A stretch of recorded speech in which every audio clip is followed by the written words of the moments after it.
We have breaking news in the Epstein files case. Jeffrey Epstein's longtime gal pal and fellow sex trafficker just issued an open letter to Congress with one major demand. It also carried a subtle threat to Donald Trump. We'll have more on all that in a moment. Welcome back to Occupy Democrats. I'm David Reddish.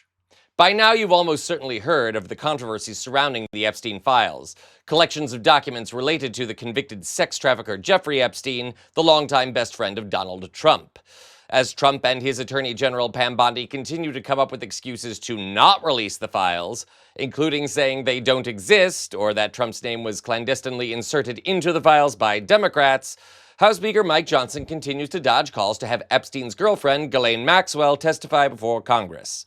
Maxwell, you will recall, was also convicted on sex trafficking charges. Here's where things stand right now. You have said that you have not been briefed on the Epstein files, or your name has not appeared in the Epstein files.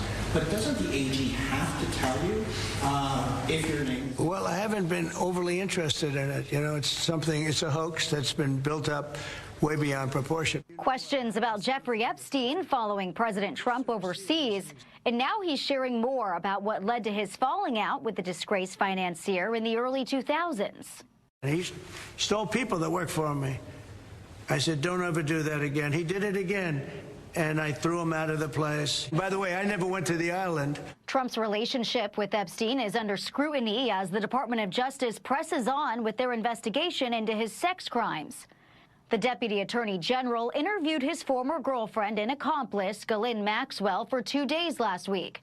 And some wonder whether she's looking to cut a deal in exchange for what she knows. We don't know how it's going to play out. We just know that this was the first opportunity she's ever been given to answer questions about what happened. I'm allowed to give her a pardon, but nobody's approached me with it. Nobody's asked me about it. Maxwell is currently serving a 20-year prison sentence for helping Epstein abuse underage girls. And other GOP lawmakers don't want to entertain a pardon.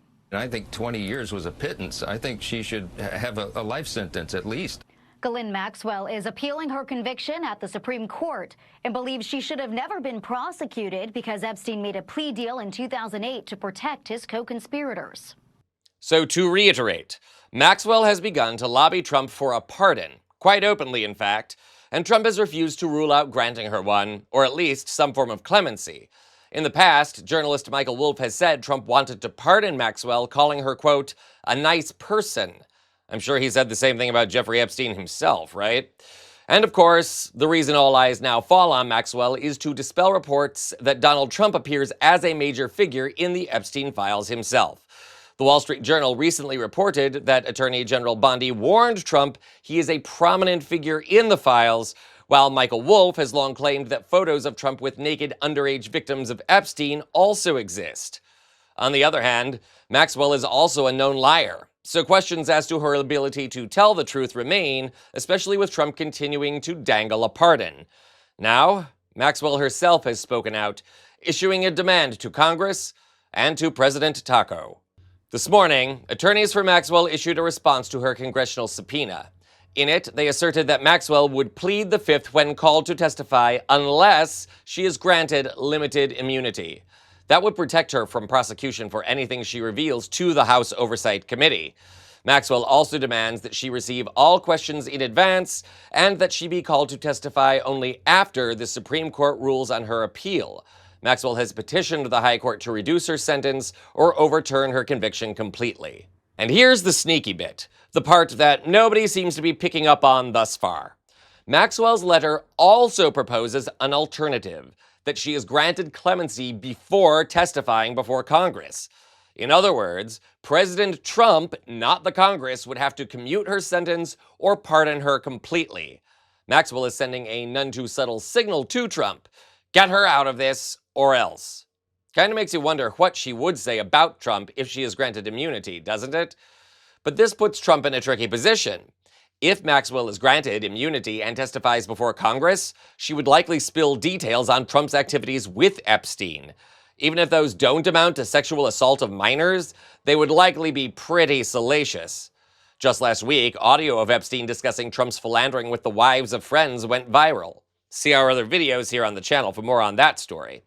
The point is, Maxwell would almost certainly embarrass Trump, and the alternative, Trump pardoning Maxwell, would be equally perilous for the taco president, since MAGA world is already beginning to suspect him of covering up what's in the Epstein files. A Maxwell pardon would only further raise suspicions and make Trump look even more guilty than he already does. In other words, The Rock has met the hard place, and Donald Trump is sandwiched in between. James Comer, head of the House Oversight Committee, has yet to comment on Maxwell's letter or share a plan for her testimony. Count on us here at Occupy Democrats to keep you up to date on this story as it develops. This is only going to get bigger. I'm David Reddish.